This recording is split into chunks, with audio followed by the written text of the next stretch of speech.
Welcome to A New Earth, Awakening to Your Life's Purpose, a worldwide web event. Brought to you by Chevy, technologies that go from gas-friendly to gas-free. Sponsored in part by Post-it Flags, find what matters fast. Sponsored in part by Skype, bringing people closer with video calling. Welcome to our second New Earth webcast. It is one of my greatest joys to unite all of us around the world and share the possibilities of awakening together. Along with a multitude of North Americans, we also have students registered in this class from countries like Afghanistan, Argentina, Belgium, Brazil, Croatia, Denmark, Egypt, Ireland, South Africa, and even a few of you from Zanzibar, I hear. Thank you. Since last week, 1,860,000 of you have streamed or downloaded our first class. I just want you to know it's always available. If this pioneering effort again tonight should break up and we have webcast problems, you can go to oprah.com tomorrow or iTunes and begin streaming afternoon.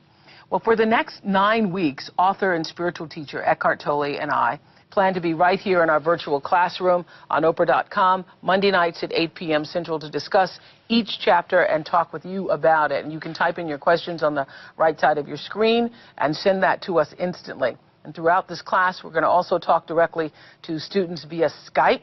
So cool.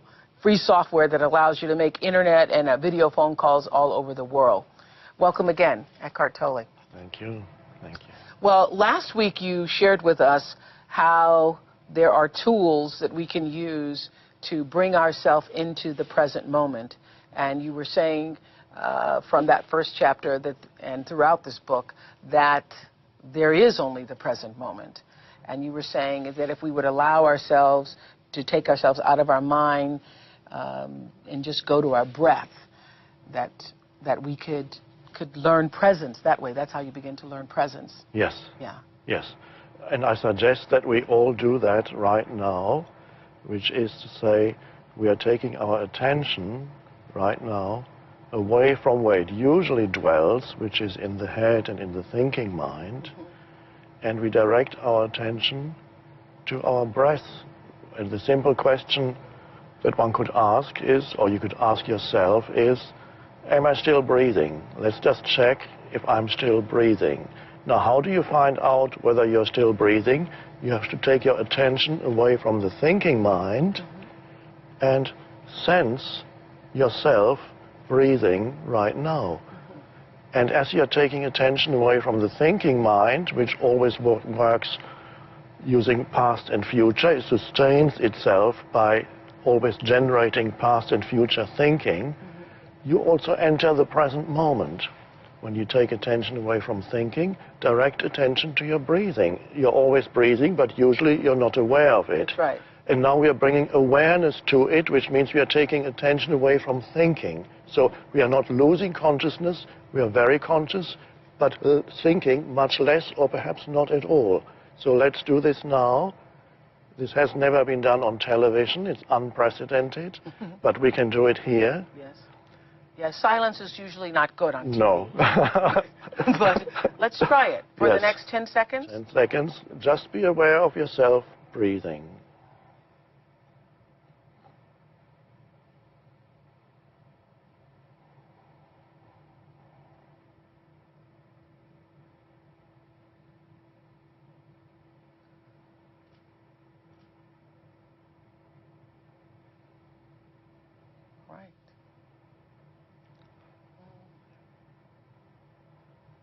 I'm still alive. Yes. I just checked in. Yes. Yeah. Yes. Yeah. Perhaps even more alive than when you're engaged in thinking. There is a deeper sense of aliveness there that one is beginning to touch when you get in touch with these inner processes. Yeah.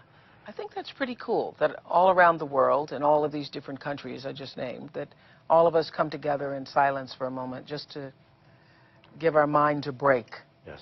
Yeah. Yes. Well, this is the most exciting chapter until you get to the next chapter. I think chapter 2 is the most exciting chapter. As we said last week, chapter 1 is pretty conceptual, you would agree. Yes. Even you're the one who wrote it. Yes. Pretty conceptual. But in chapter 2, titled Ego, the Current State of Humanity, we get into, I think, a way of understanding ourselves that perhaps so many people were not aware of until beginning to read this. So I would just like to just get right into this chapter. When you say, when you don't cover up the world with words and labels, a sense of the miraculous returns to your life that was lost a long time ago when humanity, instead of using thought, became possessed by thought. What do you mean by that? Yes. Now, usually, and everybody can verify this in their own experience, we experience the phenomenal world, whatever we experience, we do not experience it directly. It is overlaid with self-talk, which are the mental processes. So as you go about your life, you encounter situations, you meet people, you do your work, and most of the time there is a voice in the head, which is can be called the self-talk, it can be called the inner voice. But it is the conditioned thought processes, and they are commenting and interpreting and mentally labeling whatever it is you're perceiving or experiencing. So there's always a running commentary in people's heads. So they don't relate to the world directly and immediately, but through the veil of the self-talk. So this greatly decreases the sense of aliveness, the sense of how you relate to the outer world, and especially to human being. For example, if every time I meet another human being, I immediately have certain thoughts and judgments in my head that come up the moment I meet a person, I'm already thinking something about this person. That's right. You've already labeled. I'm already labeled, and so I'm no longer really in communication with that person. I'm in communication with my own labels. Yes. And what you said to us last week, and you also say in this chapter, even a stone and more easily a flower or a bird could show you the way back to God and the source to yourself when you look at it or hold it and let it be without imposing a word or mental label. And what you were saying in last week is that if you can learn to do that in nature first, stop labeling things, just feel the essence and presence of things, it allows you then to be able to gradually move into doing that with people. That's right. Because so often we don't engage in presence with people. We've already labeled them and labeled the situation, and so we're reacting out of the situations and not out of what's actually happening. Yes. That's what you're saying. Yes, we've already put people into mental boxes, and so we no longer experience them as in their full aliveness. We have desensitized ourselves through this continuous mental conceptualization. We have desensitized ourselves to the aliveness of other human beings, because the moment I put a label on another human being, I've already desensitized myself to their life. So you say the quicker you are in attaching verbal or mental labels to things, people or situations, the more, I'm on page 26, everybody, the bottom, the more shallow and lifeless your reality becomes, and the more deadened you become to reality, the miracle of life that continuously unfolds within and around you. Yes. I go for a walk every day in the little forest at home, and often I encounter people who are jogging or friends going for a walk, and most people some are listening to things on their headphones, whatever it is, and they're talking to their friends. And very few people are actually truly present there as they walk through this beautiful forest.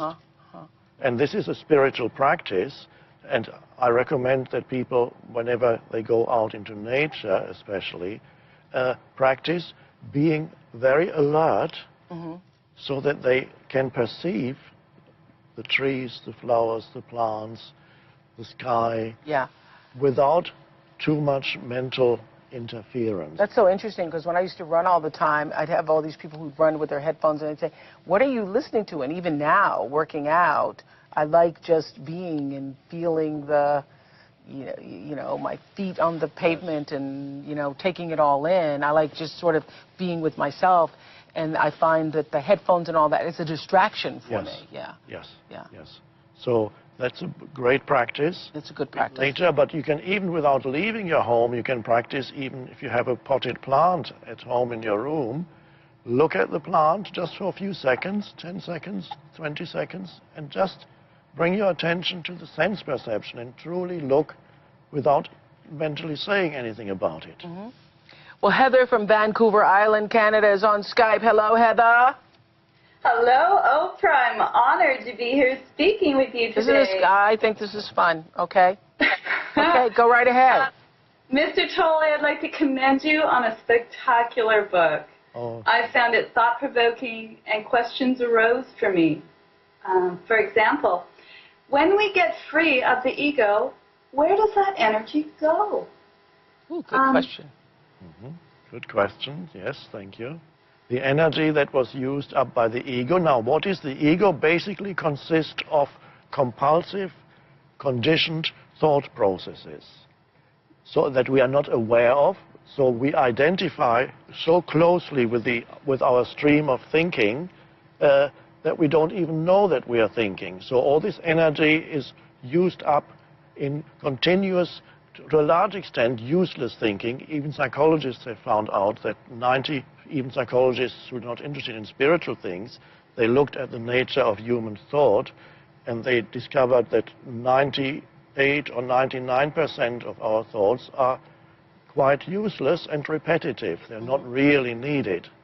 So where does that energy go? That energy that then becomes freed from thinking and becomes presence, which is a new dimension. Well, not entirely new, because almost everybody has had glimpses of presence, but it is a dimension of consciousness that most people still don't know exists. Yeah. And really, this is the essence of the whole teaching. And everybody's had glimpses of it. I'm sure you have too, Heather, and everybody who's listening to us. Everybody's had just that little moment where everything is okay, where you have just a moment of bliss, where there's nothing particularly going on that would cause you to feel that, but there's a sense of an awareness. Yes. That causes you to have, as you said, a glimpse of yes. something bigger than yourself. Yes, it can come accidentally. Sometimes it comes into people's lives accidentally, and suddenly you feel a deep sense of inner peace and aliveness. And all rightness. Yes, and not because something particular has happened. Right. So there's no external cause for it. It's causeless joy, one could say. That's happened to you, Heather? Has that happened to you? Occasionally. Yeah, occasionally. Yeah, and then you wonder, how did that happen so I can make that happen again? Yes, it can also happen when you're engaged in very strenuous physical activity, and so that requires all your attention, like climbing a mountain. So you need to be, when you're climbing a wall, you need to be totally present every moment. If you lose presence and start thinking about what you're going to do when you get down from the mountain, you'll probably have an accident.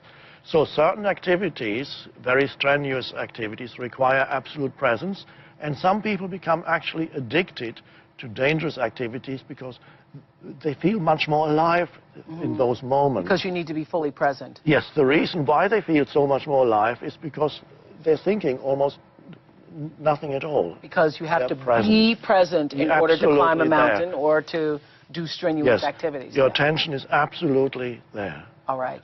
All right, Heather, did that answer your question? Yes, it did. Thank you. Thank you so much from Vancouver Island, Canada, Heather. Well, Heather introduces this whole idea of the illusory self that you talk about on page 27. You say the word I embodies the greatest error and the deepest truth depending upon how it is used. What do you mean by that? Yes. Usually when people say I, they refer to what I call me and my story, which is your personal history that you identify with as yourself. So everybody has a story, of course, because everybody has a past. Now, most people are completely identified with the story, that is their successes, their failures, things that happened to them, things that they acquired. They see themselves as a victim, they see themselves as successful, whatever it is, there is a certain story that develops. Because when you ask me who am I, That's what I'm going to tell you, my story. My successes, my failures, where I was born, what I did, what my mother did or didn't do. Yes. That's who we think we are. That's right. Now, what I'm saying is, and what all spiritual teachings point to, is that ultimately is not who you are in your essence.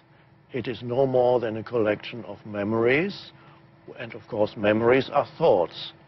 It is no more than a bundle of thoughts that you identify with and that you believe to be who you are. So that becomes an entity almost, a mind-made entity, a sense of self, like a phantom entity that lives with you, that you then refer to as myself. So you have me and myself.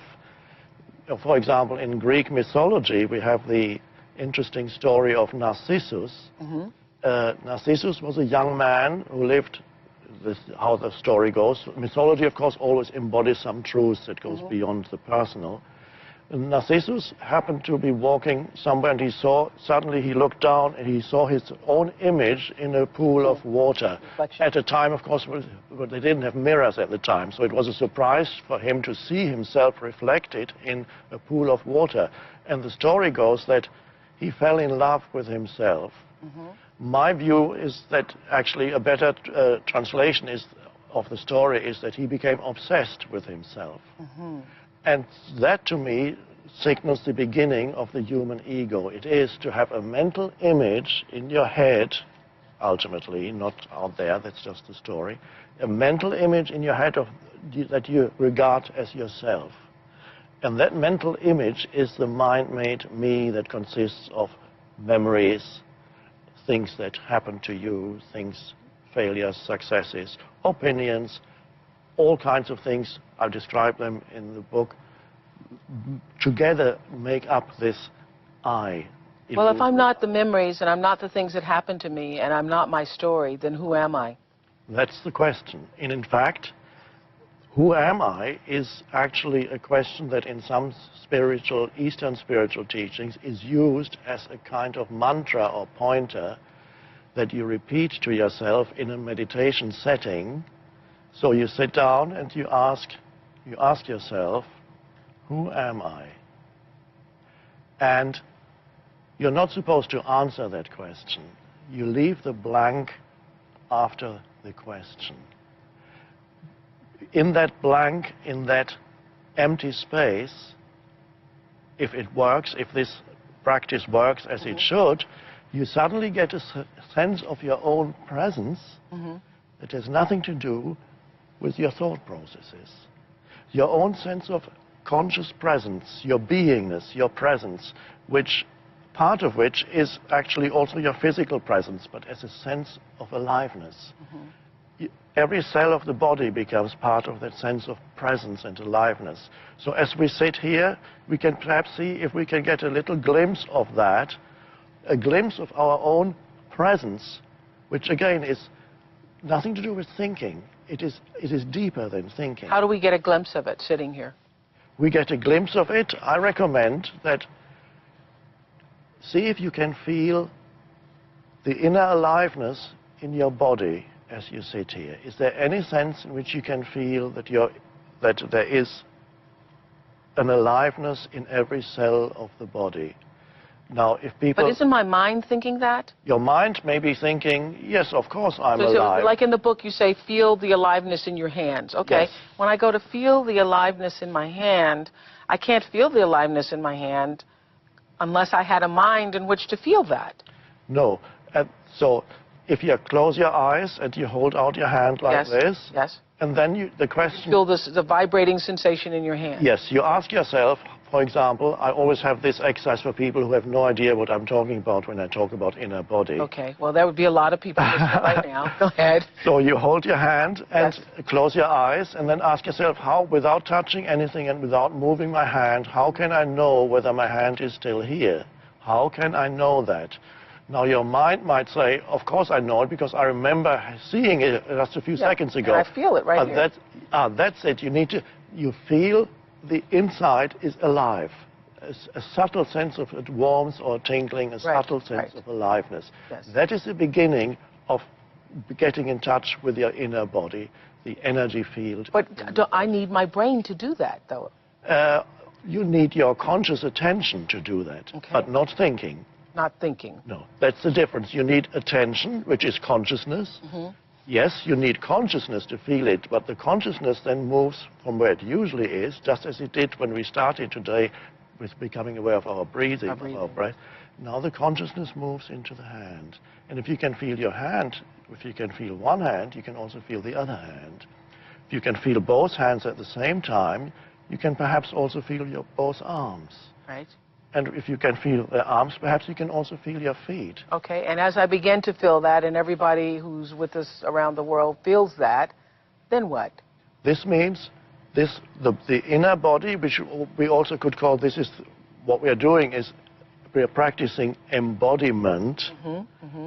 This keeps you in the present moment and keeps you present. It keeps you out of your thought processes. Out of your thought processes, thinking about what I need to do tomorrow. Yes, and it takes you out of ego, because the ego lives in your thought processes, consists of thought processes. Okay. So the moment you enter the inner aliveness of the body, you sense, there is a sense of self that is deeper than thinking. You are that aliveness that you feel. You are that alive presence. And so, and this applies whether your past or your personal history is a happy one or an unhappy one. For most people, it's a very mixed story, but no personal history is entirely happy. Right. With very few examples, and then you just have to wait a little while until it becomes unhappy again. Yeah, even the people who say, I had a great childhood. Yeah. No, personal histories are all very problematic, and it's not, people think, oh, it's only me. It's everybody. Everybody's personal history. Because that's what being a human is. Yes. Okay. So to be able to step out and find a dimension that has nothing to do with your past and your history, or whether you are a miserable failure in the eyes of the world or your thought processes, or greater, has nothing to do with that. I love it when you say, what you usually refer to when you say I'm on page 28, is not who you are. By a monstrous act of reductionism, yes, which is a great way of putting it, the infinite depth of who you are is confused with a sound produced by the vocal cords or the thought of I in your mind, and whatever the I has identified with. So what do the usual I and the related me, my, or mine refer to? You talk about when a young child first learns to identify my toy. Yes, that's the beginning of ego, when the child starts to identify with an external object. And you can see when the toy is taken away from a child after this identification has happened, after it was the child thought of it as my toy, there's enormous amount of pain in the child. The child will start screaming and saying, it's mine, it's mine. So the toy has been taken away. Why is it so painful for the child? Because it is the beginning of the ego. The ego has lost something that it had identified with.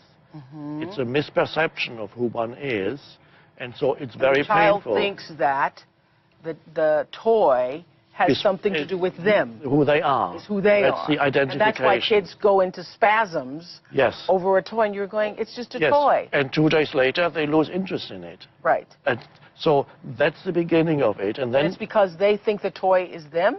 They think it's a part of them. It adds something to their sense of self, of That's who right. they are. And when you take it away, they think it isn't. Then it's like losing a limb, because it became so much part of who they thought they were. In the child's mind, that's a part of me. Yes. And then we grow up. And of course, the process continues. When we grow up, our toys just get bigger. They get bigger, and we cry because I lost my external possessions. Yes. But of course, possessions is an important part of all the things that people identify with that become part of their identity, but there are many other things apart from possessions. Right. For example, social position, how others see you. Because you say other things the I identifies with is nationality, race, religion, profession, mother, father, husband, wife, so on. Roles they play. Roles they play. Opinions they hold. You can see, for example, when when But these are roles. They are actual roles. You know, people Yes. are mothers and fathers and, Yes. you know. Yes, no, it's important, of course, to fulfill the functions that you have in this world, and mother and father are important functions as opposed your to roles. nationality and your race and That's, your religion. it's fine. You identify with those things. It's fine to honor all these things, but if that's all you have, then you are lost in a surface reality that always becomes painful and turns into conflict. Okay. You can see, for example, when people are discussing, and if somebody questions somebody's opinion, very often, immediately they become defensive. Right. Sometimes even aggressive or start shouting. Right. And because opinions, again, is another thing that people... my beliefs. Mine. They identify with a thought they hold, a mental position, and then anybody who questions that mental position immediately becomes your enemy because you believe you're being attacked. You're not being attacked, but the image that you have of yourself, and the opinion is part of that, the ego believes it's being attacked. So you're saying that whenever you can see that that's what you're thinking, when you can see the illusion of that, the moment you can see the illusion of it, these are thoughts in my head, this is something I've told myself I believe, this is something I've told myself that I identify with, that when you can see that, the seer or the observer is who you really are. Yes, and the seer or the observer is the presence or the awareness. So you're saying there's two of us at all times? Yes. There is the formless awareness, and there is the form that a thought becomes. A thought is an energy formation. Okay. And so that you've just mentioned, the essence is to be there as the awareness when it happens. All right, I'm going to go to Victoria. Victoria lives in Maui, joins us via Skype. Victoria, hello. Aloha. Aloha. Can't wait to get there. Thank you, Oprah and Mr. Tolley, for this awesome opportunity. I was diagnosed over 10 years ago with systemic lupus and RA, and I've been a really active person. But 2 years ago, I gave up my business, my health deteriorated, and I got an aha moment in this book on page 51. I never realized that I had unconsciously clinged to my illness, and I'm taking this out of the book because I put it to myself, because it had actually become the most important part of who I perceived myself to be. How can I undo this identity, and how can I stay focused when I'm in excruciating pain from the illness to have the peace constantly and not just fleeting moments?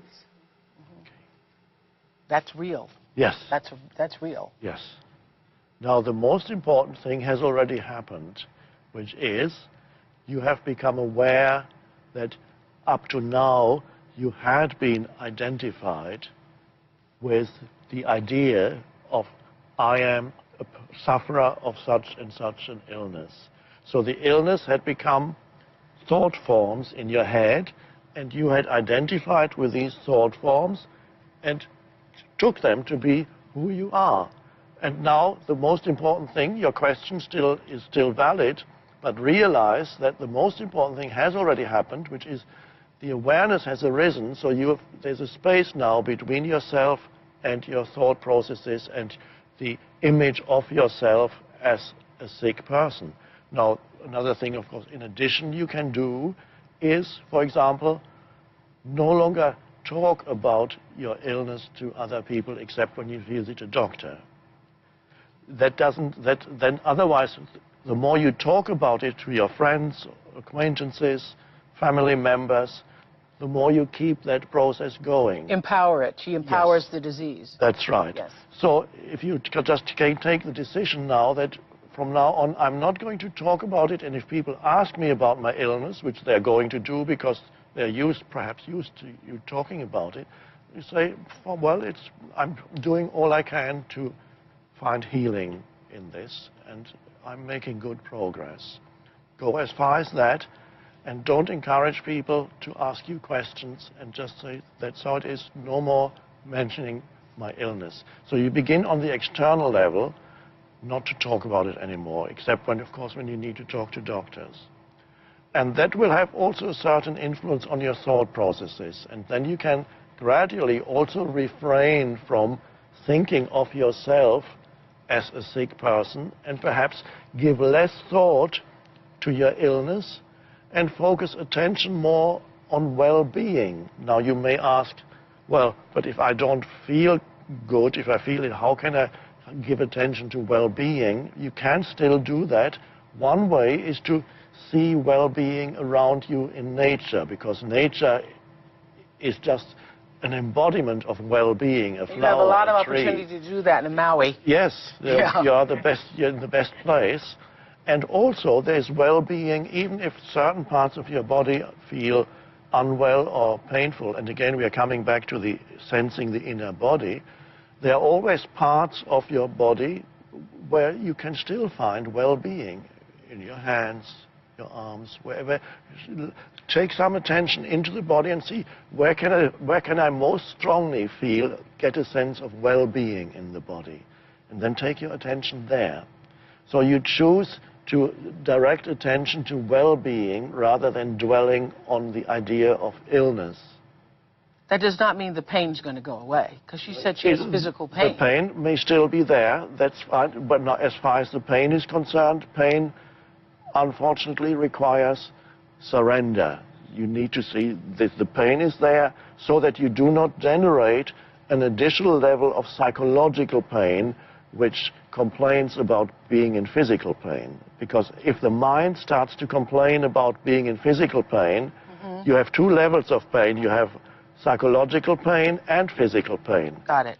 Leave physical pain. With physical pain, you just, right now, this is how it is. It's there. Don't resist it. Don't resist it. Do what you can as far as treatment goes, of course, but don't resist it. Don't create psychological pain on top of the physical pain. Are you following that, Victoria? Got it. Yeah, excellent. Got it. Got it. Makes sense to you? You know, it really does. It does, yes. Yeah. Well, and I do have a little garden in the back that I go out to a lot. Yes, because there's well-being all around you, and you can almost, one could say, you absorb it from, if you can contemplate all these plants and the intense aliveness around you, contemplate that. Well, email us in the weeks to come and let Yes. us know how this works for you, Victoria. I will, Oprah. Thank you so much, Victoria from Maui. Thank you. We have Anne from Ireland on the phone with a question. Anne, hello? Hi, Oprah. How are you? Hi, middle of the night there? It's 1:30 in the morning. Okay, thank you. And hi, Eckhardt. Hello. This book's been so inspirational. I have 3 young children, 5, 7, and 9 years old, and motherhood's one of the things that's motivated me to find ways to be happier with myself, because it's so evident that children are influenced by what they experience with you rather than what you actually tell them. Yes. And I see that the stress in my life has even had an impact on their health. And I found the ideas in A New Earth helpful in this way because I'm practicing being present with them and really enjoying my time with them, not thinking about work and thinking about the things I should be doing around the house, but just spending time with them and being with them. And I'm seeing the individuals that they really are and who I am. Are there other ways to introduce these ideas to small children like that? Good. Yeah, that's a very good question. Now, you've already mentioned the most important thing is your own state of consciousness at home, because the children absorb from you your predominant state of consciousness. And if you can be present with children at home, present means to give them full attention. When you are present, you don't want anything from them. You just give them attention, which could be listening, it could be watching them as they play. Now, many parents don't do that. They give them attention, but it's always wanting something. They say, do this, don't do that, now this needs to get done. So that is, I call that form-based attention. That has its place, of course. Of course, the children need to brush their teeth, they need to tidy up their room. This is fine, it has its place, but more is needed. Your child wants to be acknowledged in his or her being, so it is vital to give the child conscious attention at home. Give the child space to be. Doesn't need to be long, just a few minutes every day. Be there, be present for the child. That's vital. Another thing, that is important is there comes a stage in a young child's life when they start asking, the mind wants to absorb concepts, so they start asking what things are called. What's this, Mum? What's that? Course, What's that? And so at that point, usually, of course, you have to tell them this is a tree, or this is that, and that's Rabbit. that. Yes. Bird. Yes. Yes. And the important thing is so that the child does not, at that stage, immediately lose him or herself in concepts and then believe that the moment they know that this is a bird, the danger is the moment you know that this is a bird, you're no longer really looking at the bird. You have the concept of bird in your head, and then you just briefly glance at a bird, and immediately the concept bird comes into your mind, and so you've become deadened to the aliveness that is there in the bird. Right.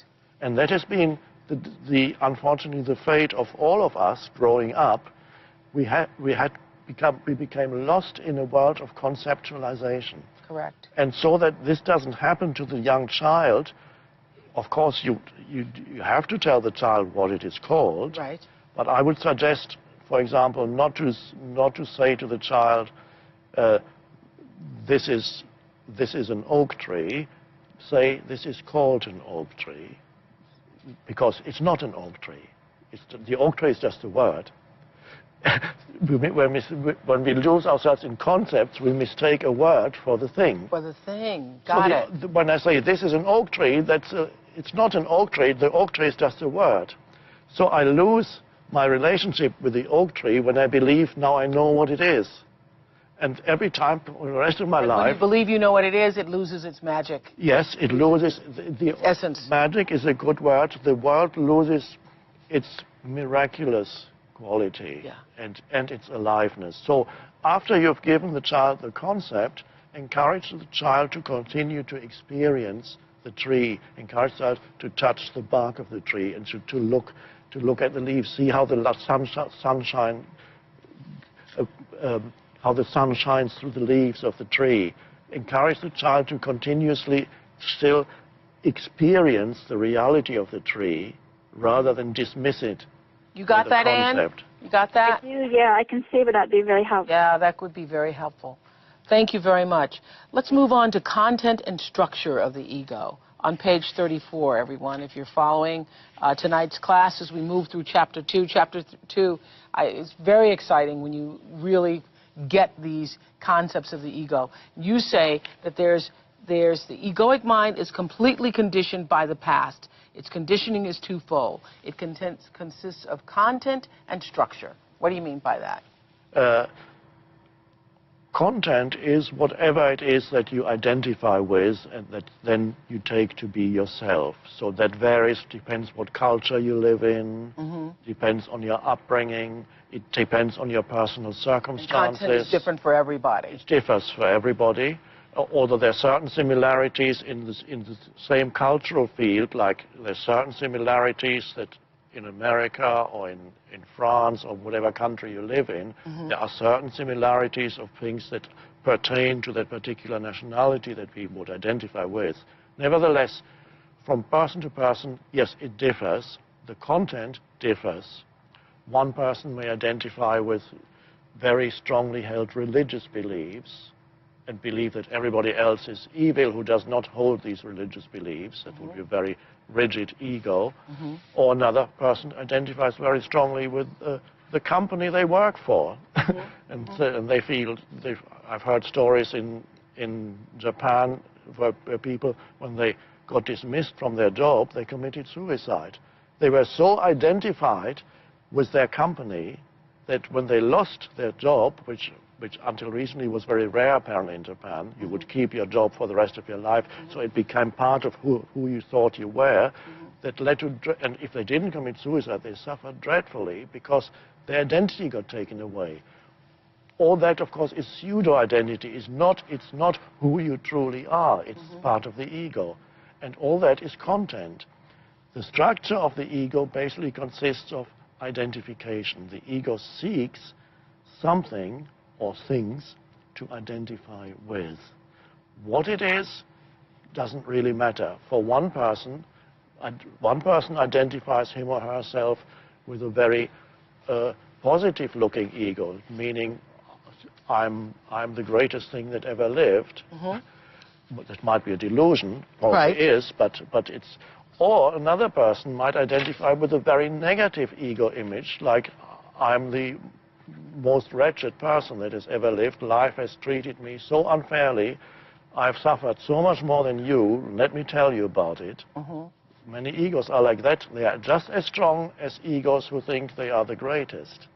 So the ego can be predominantly negative, it can be predominantly positive, but in either case, it's ego. Capsulize for us what, you know, I know the whole chapter is about the current state of humanity being the ego, but can you put in a capsule what it is, the ego? The ego is a false sense of self based on mental concepts. So that's in our identification with form. Identification with form. Things. These are yes. Well, why do we have it though? Why do we have an ego? We're all human. We all have one, right? Yes. We all have one. Yes. You say yours. Last week you said yours died. Does that mean you don't have one? You said yours died in that moment where you wanted to kill yourself. I am so miserable. I can live with myself no longer. Yes. You said in that moment your ego died. Yes. It never came back. It died forever. Yes. When we say that, it simply means it sounds like some great achievement, or it's not. Yeah.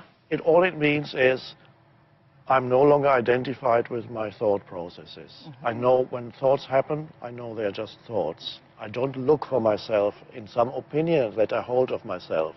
In some mental concept, including the concept that I am free of ego. I don't think in those terms, because if I had this mental concept, I am free of ego, that would be ego again. That would be ego again. Yeah.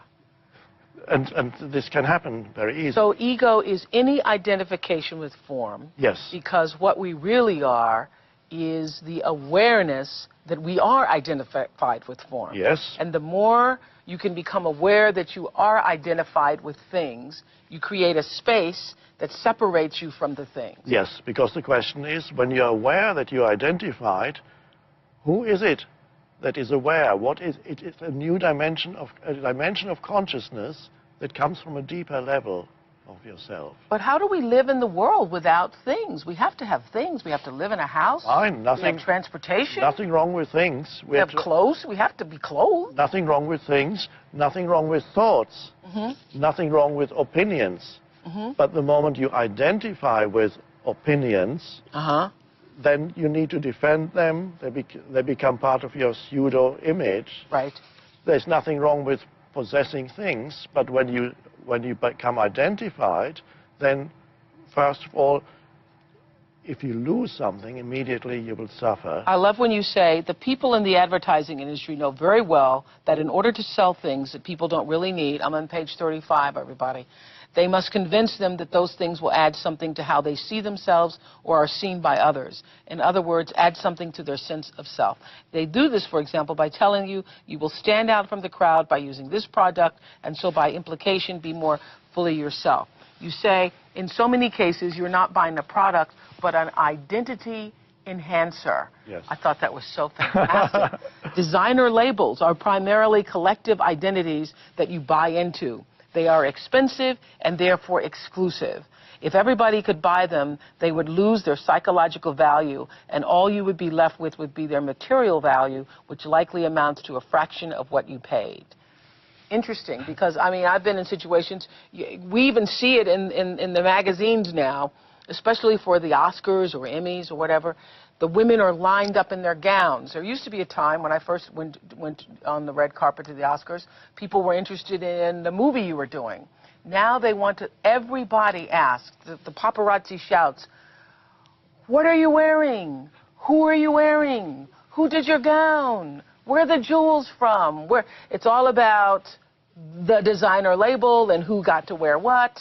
And so our whole society, to an extent, is based on this. Yes. What do you have? Yes. And is it exclusive? Yes, you can see it. I suggest sometimes to go through a magazine. Yeah. Or watch the TV commercials from that point of view to see how often you are actually identified. Hold an identity rather than the emphasis on the identity rather than the product. The identity enhancers. Yes. Okay. Let's see some of the questions you're sending us now on email. I have Deborah in Manville, Louisiana. Okay. Who says, I'm having difficulty transitioning from the beauty of my youth to living with a face and body that has aged. How do we let go of that kind of possession or obsession, especially as a woman in a society obsessed with youth and beauty? Fantastic question, Deborah. Yes. Fantastic question. Same thing as being attached to the identity enhancers of clothes and things and cars and having. Yes. Yeah. No, that's harder though. It is hard. It's particularly hard for people who are good looking. That was never my problem, fortunately, but I had other problems. I had a huge mind that says, I'm the greatest intellectual. That was my identification.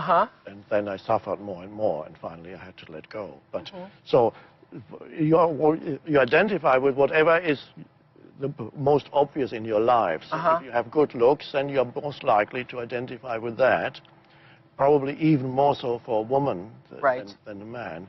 And so, and that for... Particularly in our society. Yes. Yeah. And so for quite a few years that works quite well, but then at some point you realize that the body does get old. Yeah. And time, the monster time, does something to the body. Yeah, I always thought this too. I don't know, Deborah and Manville, but I always thought pretty women would have a really hard time, because if you grow up and that is your identity and everybody says how beautiful you are and you're a pretty little girl and you're great and beautiful, when that starts to fade, then who are you? Yes. Yeah. And this is why it's important, even at an early age when you still feel very comfortable with your external appearance, to already see if you can bring a deeper dimension into your life so that you don't live the rest of your life trapped in the surface dimension when you equate who you are with your external appearance, which is not going to last. Well, she says, I'm having difficulty transitioning. Yes. From the beauty of my youth to living with a face and body that is aged. Yes. So the question then perhaps is, so what to do now? Yes. How do we let go of that kind of obsession? So first of all, again, the arising awareness is important, that you had been, and to some extent perhaps still are, identified with appearance. Right. And then comes in a little thing that we could call acceptance. Acceptance, when you look in the mirror in the morning, you realize, yes, one can see wrinkles here and there. The skin is not quite as vibrant as it used to be, and you can see it very clearly. And so some of these people who had been identified, they regard that as a personal problem. They see it as if life had dealt them some blow that it's not personal, it's the destiny of every human being to grow old and to, unless they die prematurely, it's the destiny of every human being to experience the gradual decline of the physical form. So what you're experiencing is the destiny of all humans that have ever lived on the planet and ever will live on the planet. So I suggest, first of all, to practice a little bit of acceptance. I say it's not my personal problem, it's the destiny of humanity. It's just my share in that. And also, with that comes, with any kind of acceptance, comes a little spaciousness. Because here you have the condition. Yeah, it leaves a space between resisting it. Yes. Yeah. So wanting it to be different. Yes. So you have the condition, which means I'm getting old, or the body is getting old, and then you accept that this is what's happening. With that acceptance comes a little bit of space around the condition, a little bit of peace around the condition. Yeah. And then a very helpful thing. That is, instead of saying, I hate my wrinkles. Yes. Yeah. So it's the same process. You look at a flower. You have a flower for a few days, and the same thing that's happening to your body happens to the flower after a few days. It wilts. Or put an apple there, and see what the apple looks like 3 weeks later. It just happens more quickly. But it's the destiny of all form to eventually dissolve. So Deborah needs to come to some acceptance of that. And see that it's the destiny of all life forms to go through that process. In addition, also, especially for people who have been identified with the external body, because it was beautiful for many years, to take attention, even when they're still young, to what we've been doing here, take attention into the inner body, the inner aliveness of the body. Because that actually does not grow old. Because you can feel the aliveness when you're 80, it's the same way that you can feel the inner aliveness when you're 20. So instead of always stopping with the external appearance, spend time sensing the inner body rather than always staying with the external. When you shared the story in the book, I forgot which page that was, the ring story. Oh, the lost ring on page 38. And you told the story of the woman who was deteriorating and accused her maid of stealing the ring, and then you asked her the question. Yes. I asked, do you feel diminished in who you are now that you've lost the ring? Do you actually feel diminished in your sense of self? And at first she said, yes, of course I do. And then she stopped, and then she started going to within. And I asked her, what your sense of self, take your attention, what does it mean to feel yourself? And eventually she was able to go deeper within and feel her sense of presence had nothing to do with the ring. In fact, she felt it more strongly because the identification with the external object had gone. Yes, and I brought that story up because you say that as her body began to fade, that her inner light became more luminous, that she became... Yes, almost like light shining through. She became, I've experienced that several times with people that I have known who got close to death. They had an illness, they knew they were going to die, and they lived in a state of acceptance. They accepted every moment. And those people not only became very peaceful inside because they had relinquished all identification with the external form. All right. And then something else that was deeper than the form, that all religions really point to that in every human being there is a dimension that we could call the eternal or the sacred. The formless. The formless. Let's go to our Chicago study groups watching our webcast at Borders on Michigan Avenue. Hi, everybody. Hi. I hear Sharon has a question. Sharon? Hi, Oprah. Hello, Mr. Tolley. I'm so excited to talk to you.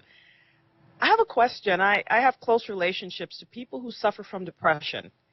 And in talking with them and trying to be useful to my friends when they talk to me about a bout of depression or what have you, I find that there is an inwardness and a strong identity that they have as people who suffer from depression. And I wonder, what role does the ego play in depression, and to what extent is it helpful to sort of point them toward this definition of the ego, the content identity and the structural identity? I mean, or is it unfair for me to feel that should be useful, given that there seems to be a strong identification with themselves as people who suffer from depression? Yes, that again brings us back to an earlier question, where whether the condition is a physical condition that one suffers from, or whether it is a psychological condition that one suffers from. There is the tendency to identify oneself with the illness or with the whatever it is. Right. I'm a depressed person. Yes. And I'm depressed because I'm identifying with my whole story. Yes. My story is sad. Yes. And that would make me depressed. Yeah. Yes. That's what people are saying. Yeah. Yes. If you're very strongly identified with my sad story, which for many people, yes, the story is sad. I had a sad story for many years until I let go of it. And you were in depression. You were depressed. I was depressed. Yes. And until one night I woke up and I realized that this unhappy self is not who I am. I could sense the I amness that came from a much deeper level than me and my story and my unhappy self. And I described that as the self that I could no longer live with. I asked myself, what is that self? Who am I? Am I that self? No, I am I. I am consciousness. I am presence. I am. I am. So the question, of course, is what do you tell your friend? Because it's not easy to tell a person that you are identified with an ego image, and very likely you will get resistance. Correct. They'll say, what is wrong with you? Yes. Yes. They go, what is your problem? I would suggest doing it in a more subtle way, and that is perhaps point out the possibility of becoming aware of one's thought processes, of thoughts that arise. Instead of being totally identified with the thoughts, perhaps you can tell your friend what you have been doing for yourself. You can tell, then it's not threatening to the ego. If you tell something that you have been doing, you've been observing your own thoughts, and you are more detached now from your thoughts than you were before, and you realize that thoughts are only thoughts. They are not who you are. If you can tell them about yourself, that could help. Yeah. But many times, if you're depressed, I think you're so attached to the story. The story works for you. You know, the idea of being a depressed person works for you. Yes. So it's good. Sometimes depression comes in waves for some people. So you go through periods, and then the good time is when you come out of it, and then is a good time because then you're more aware than when you're down in the depression.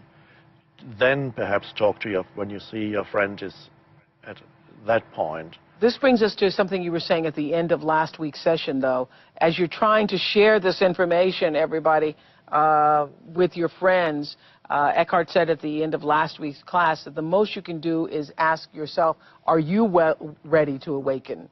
Are you ready to be more present, more alive for yourself? Because you really cannot bring other people along unless they are also ready. Yes, but sometimes you bring other people along simply because you embody a different state of consciousness, even while you sit with them. They may be telling you their sad story, but you don't buy into the sad story, nor do you question the sad story. You're just there as a spacious, conscious presence. Right. No resistance, just conscious presence. All right. And sometimes that transmits itself, and suddenly the person wakes up for a moment. I had that experience, I believe I describe it, I don't remember whether it's in this book or in The Power of Now.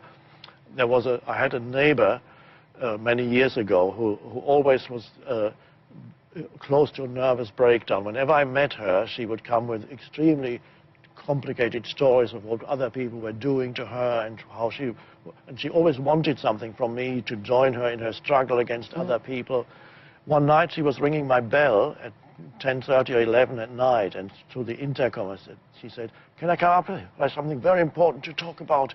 So she came up in great distress and said something about she hadn't paid the service charge and so on, and we had to fight them and so on. And I found myself going just into a state of alert presence, just alert, allowing her to speak, no thinking, just allowing her to say what she had to say, feeling quite peaceful.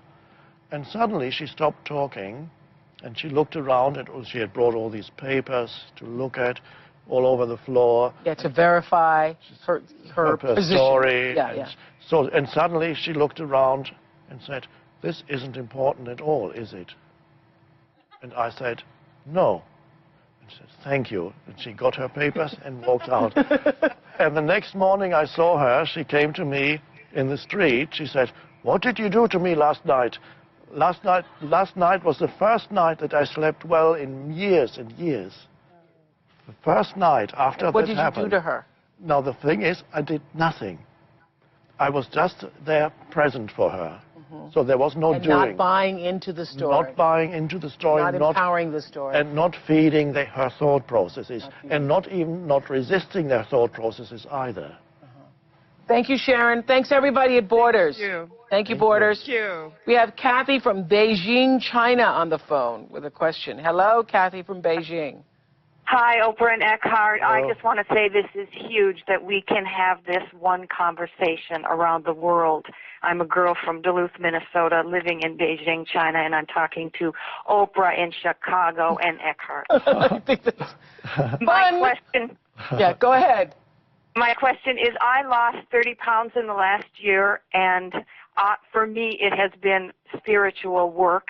It's not just on the surface weight loss, and now my friends are asking me about it and how I did it, and I'm wondering how to explain that it is this whole spiritual process. It's not just what you eat and how you exercise, but for me it's been life-changing, and they look at me like I'm like mentally ill when I try to explain all of that.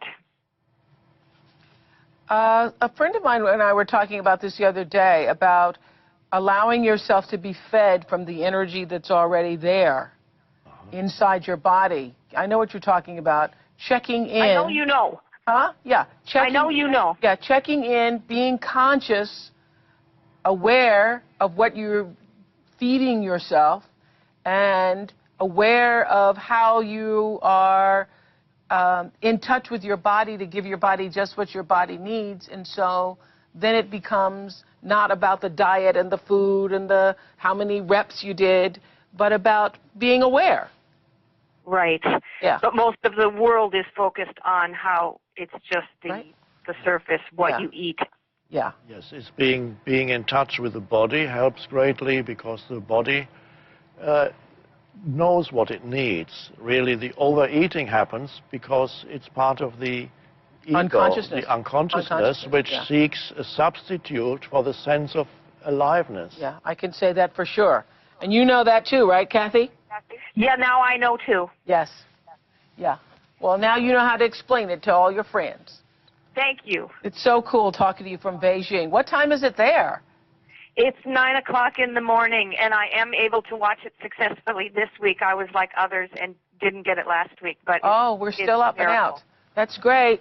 I know. I have listen, I have the Skype people and the Limelight people and the Move people and the Oprah.com people, and I just walked through the hall as we started this, and I said to all of them, "May the force be with you," and this is this is what I'm doing. Hello. If you can make things happen. Okay. Thank you so much. Thanks. Okay, bye. Thank you so much. I want to go back to the identification with things, because that is an issue for so many people. The unchecked striving for more, for endless growth, you say, is a dysfunction and a disease on page 37, like the cancer cell whose only goal is to multiply itself, unaware that it's bringing about its own destruction by destroying the organism of which it is a part. I heard we had a shopaholic on Skype. I saw that earlier. Did we bring her back? Yeah, isn't that...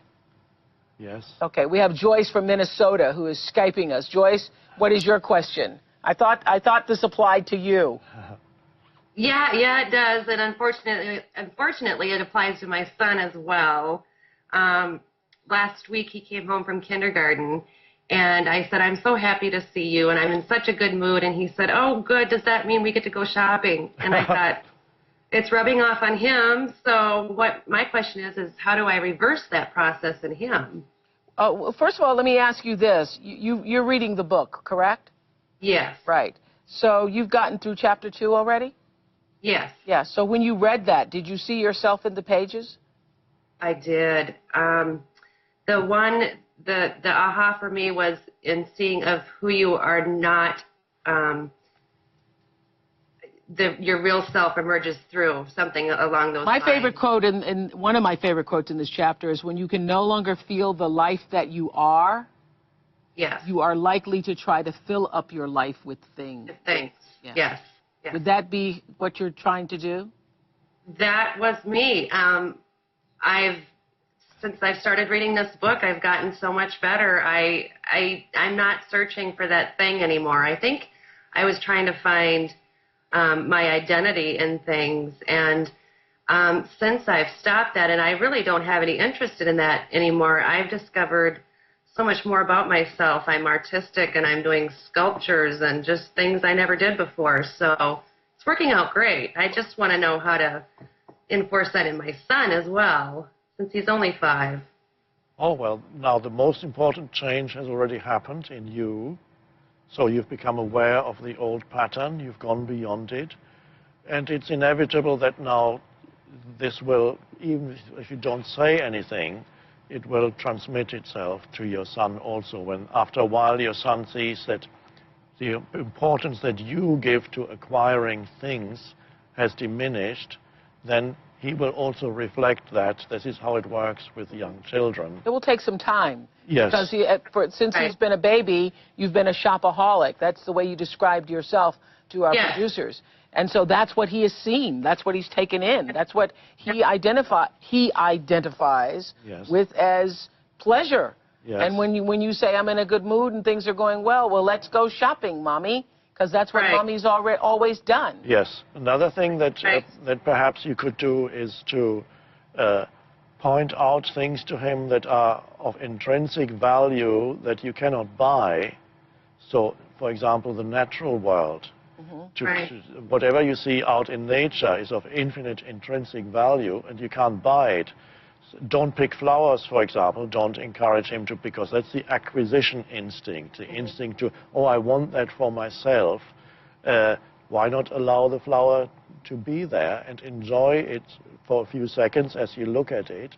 So point out things and engage in activities perhaps that involve nature, and see that is of greater value than anything that you see in the shopping mall.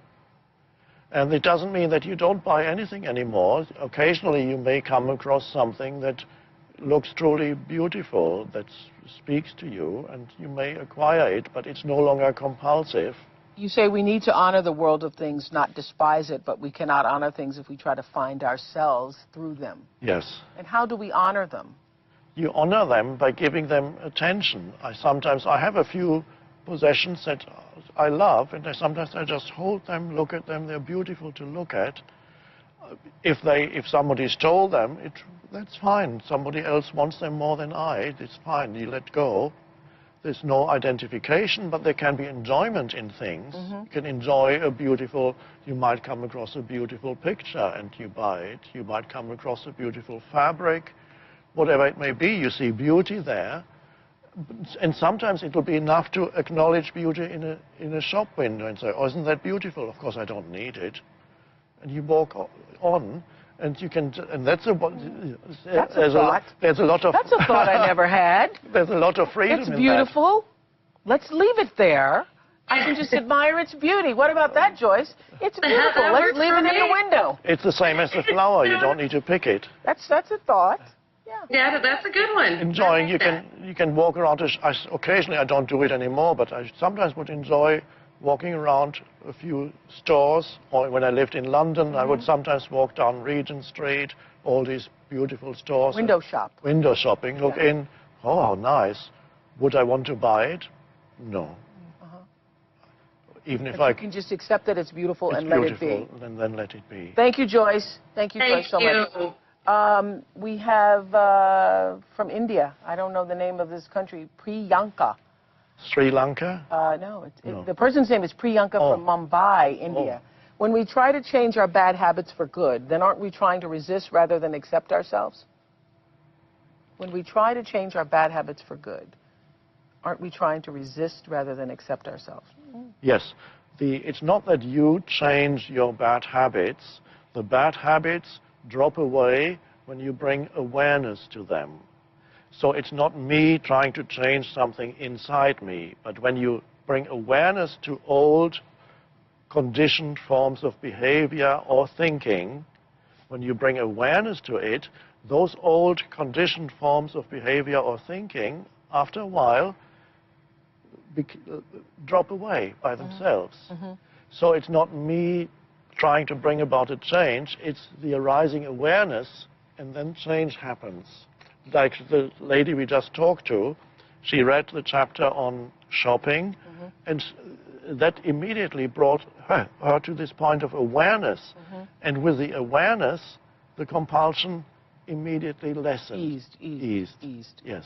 You talk about the illusion of ownership on page 42. You say the ego tends to equate having with being and lives through comparison. And you use a quote from the Bible that Jesus said, "Blessed are the poor in spirit," Jesus said, "for theirs will be the kingdom of heaven." What does poor in spirit mean? No inner baggage, no identifications.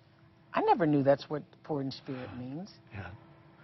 Yeah. How did you come to that interpretation of what poor in spirit means? There was a time after I went through this inner shift, it must have been 3 years later, I was visiting my mother, and she had a New Testament on her shelf. I picked it up and I started reading. I could suddenly see the truth that was hiding there, and that in many cases the conventional interpretation was the superficial one of what Jesus had said.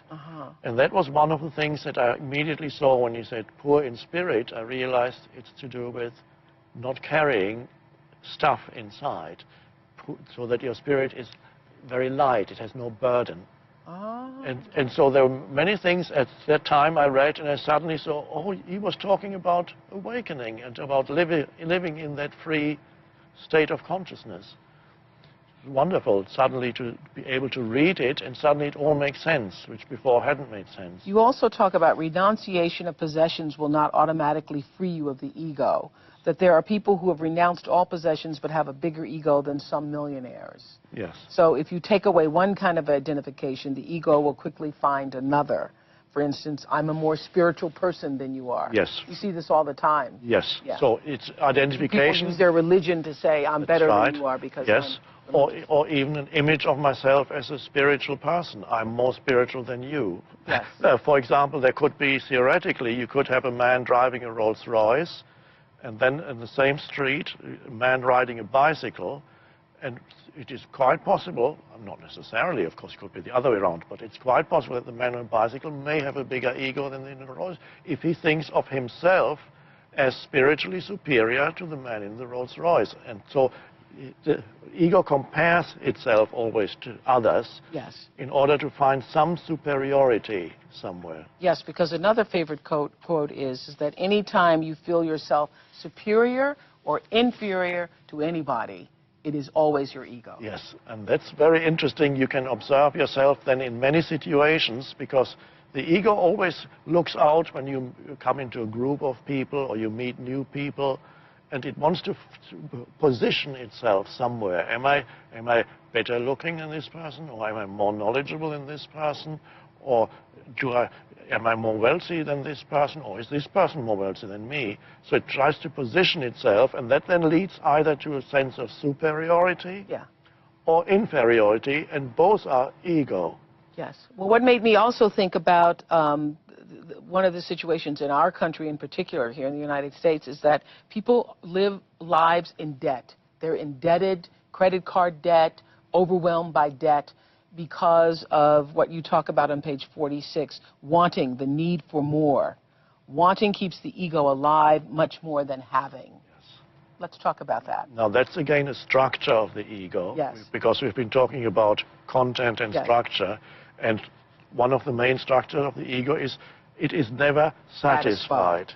So, for example, when you have attained a goal or attained something that you wanted, I got a nice house. Not a nice house. Nice things in the house. And after a little while, it no longer satisfies you. And that's always a sign that it was an egoic Because I now need nicer things. Yes. And I need more square footage. Yes. Yes. So nothing satisfies the ego for long. And therefore, it needs to continue to look for more. And of course, and this is to do also with the ego's need for future, because it's only by attaching undue importance to the future, because it's looking for more in the future moment. It seeks to complete itself at some point. It wants to attain something in addition to what we already have. So how do we stop that and begin to be satisfied where we are, with what we have, and who we are? Well, first of all, to see the illusion of seeking fulfillment in the future. Sometimes people need to have lived for a while to see that that's actually true. Right. That no matter what you achieve or what you attain, you're not satisfied for long. So what do we do about this? We realize that the thing that is of prime importance in our lives, we had always overlooked, and that's the ego in us had always overlooked that. And that thing that is of absolutely prime importance in our lives is the present moment. The present moment is actually the easiest exit point out of the ego state of consciousness. Because when you're absolutely present in this moment, the ego can't survive. There's only conscious presence. The ego lives through past and future. It identifies with the past, but it's not a very happy identity. And it looks to the future where it wants this, that, or the other to complete itself. Well, someone's asked me, during the week, someone asked me, what about our past memories that are pleasant? You have happy times, well, the pleasant memories. Okay, and so, when you remember those memories, it's also the present moment. So no matter what you remember from the past, when those things happened, whether pleasant or unpleasant, did they happen in the past? That's what we say, okay, these things happened in the past, but of course they happened in the now, because nothing can happen in the past. There is only the now. And when you remember something from the past, when do you remember it? Now. And when you think of something that may happen in the future, when do you think of that? Now. And when then that thing actually happens, when does that happen? Now. So there is no life apart from now. And that is a very important realization for people to have, because the ego continuously overlooks the now. It thinks past and future are more important. It gives much more importance to past and future, and the now is just almost as if it didn't exist. And what you're saying is that if we can learn to recondition ourselves to be present now, then we can be more alive to do whatever it is going to be in the future. Because even when the future gets here, it will only be now. The now is the foundation for the rest of your life, because the rest of your life will also be the now. Got it. Madeline from Pennsylvania is 13 years old and is on the phone with a question. Madeline? Hi. Hi. Hello. Hello. On page 47, at the end of the second paragraph, the sentence reads, intense wanting that has no specific object can often be found in the still developing ego of teenagers, some of whom are in a permanent state of negativity and dissatisfaction. Yes. By stating this, are you implying that teenagers cannot be awakened, that although I'm reading this book, I may have no chance in reaching consciousness merely because I'm 13 and my ego is not fully developed? Go Madeline. Go Madeline. I just think the fact that you could ask the question is pretty darn good. Yes. Now, the first thing, you are more advanced than I was at 13. Than most of us, I'd say, I would not have been able to read or understand that book when I was 13. So, are you reading the book, Madeline? Yeah. Okay. That's quite amazing. That's quite amazing. So it certainly does not mean that you cannot be awakened, because you're already awakening, because if you were not already awakening, the book would be completely meaningless to you. Okay. So there's a new generation growing up, and there are more youngsters now than before who may not have to go through the extreme egoic delusion that we had to go through in our generation. And you may be one of them. It doesn't mean perhaps that your ego will not develop at all. Your ego will develop, but I don't believe that you will be as trapped in ego as I had to be. I can't speak for Oprah. I know Oprah is fine now. Oprah was trapped. Oprah was very trapped, Madeline. Oprah was very trapped. So your chances are excellent. You're already awakening. It's wonderful to see. Let me ask you this, though, Madeline. When you just read us that passage at the bottom of page 47, intense wanting that has no specific object can often be found in the still developing ego of teenagers. So what you're saying there is that the ego of teenagers is still in the process of becoming. And also, Madeline, don't you see it in your friends, the sort of intense wanting? Yeah, all the time. Okay. So I think that's what he was talking about. Yes. He was talking about all of your friends, but not you, Madeline. Now, Madeline, do you detect intense wanting in yourself? Yeah, occasionally. Occasionally. Yeah.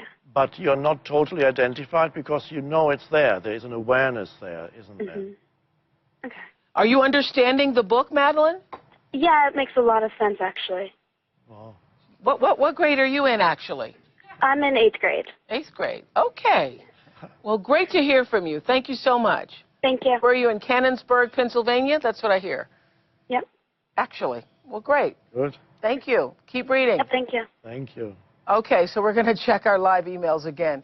That's pretty cool, isn't it? Wonderful. 13. I couldn't have. Listen, I was in so much trouble at 13. I didn't have. Me too. Yes. Okay, as we make our way in the world, this is from Japan, Toyohashi, Japan. As we make our way in the world, being confident, assertive, are characteristics that help us get a job, that big promotion. I realize now that these are traits that are associated with ego. And so the question then becomes, how then does one move beyond the ego? Great question. How does one move beyond the ego? Become aware of the ego is the first step.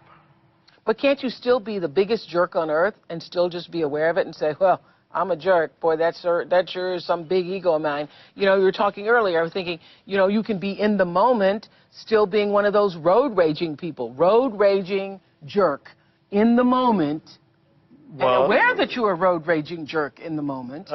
It's unlikely that at that moment you are actually aware. Really?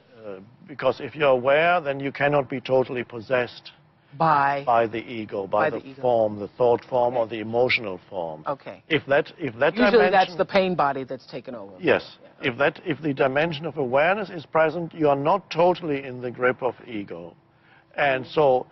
But the quickest way out of ego is to practice as much as possible living in the present moment, which means to give more attention to this moment than to the future or the past.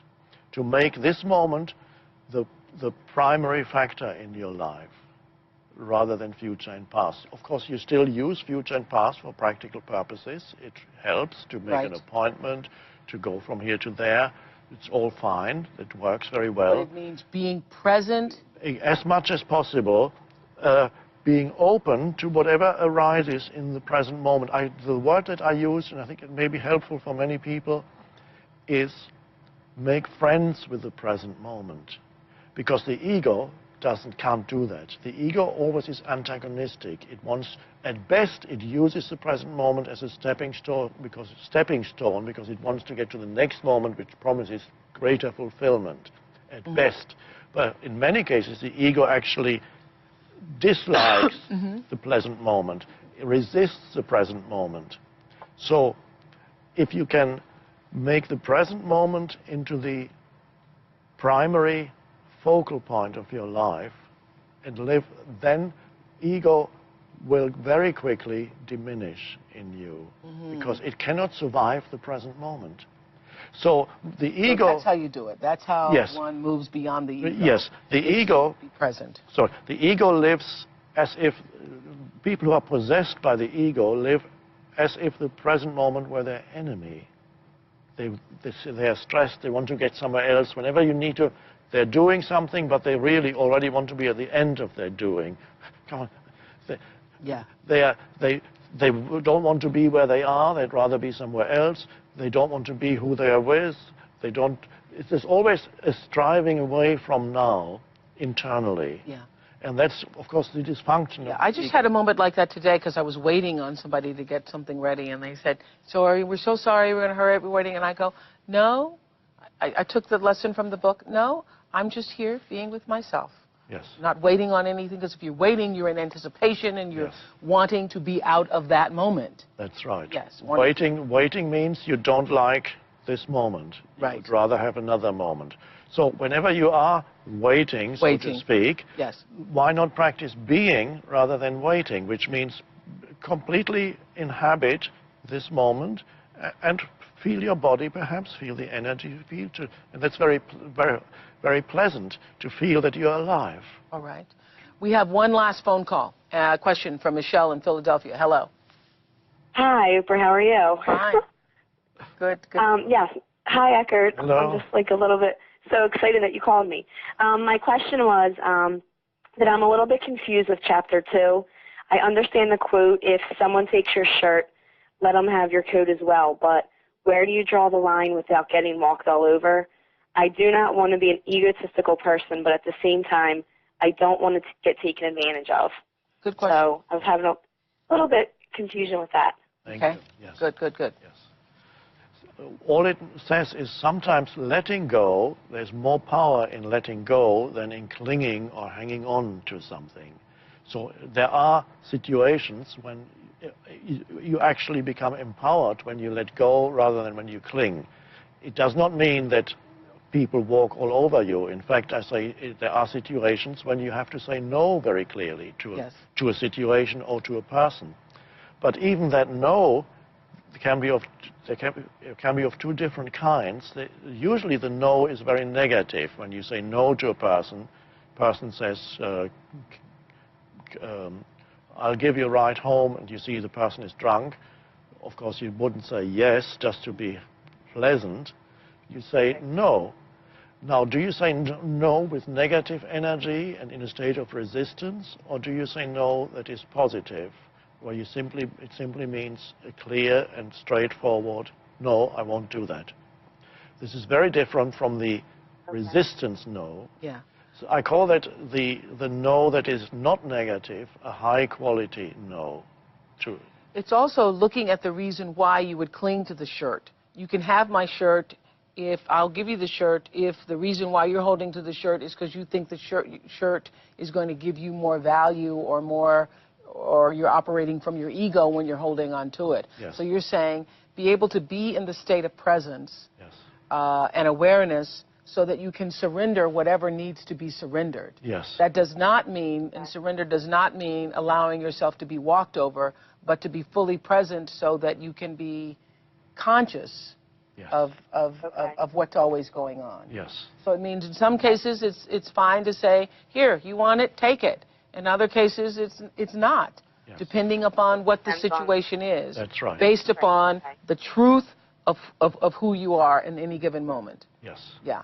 Yes. Okay. I got that, Michelle. Good. I got that. Thank you so for much. asking the question. It helped me to get it. So let's close Thank with you. the peace that passes all understanding that you talk about on page 56. What is that peace?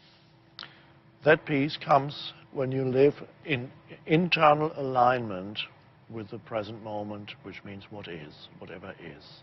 When you no longer argue with what is, when you don't fight it internally, this present moment already, always is. Even if it's a situation that you don't want. Even if you don't want it, it is. You must accept it first. You accept first, and then you take action. Because that was the mud example you used last week. Yes, you get. Even if you're stuck in the mud. This is where I am right now. I'm here. And then you take action. But that action no longer arises out of negativity, which is there when you don't like to be where you are, when you don't like this moment. Always friendly with the present moment, accepting the isness of the present moment. Then move on from there.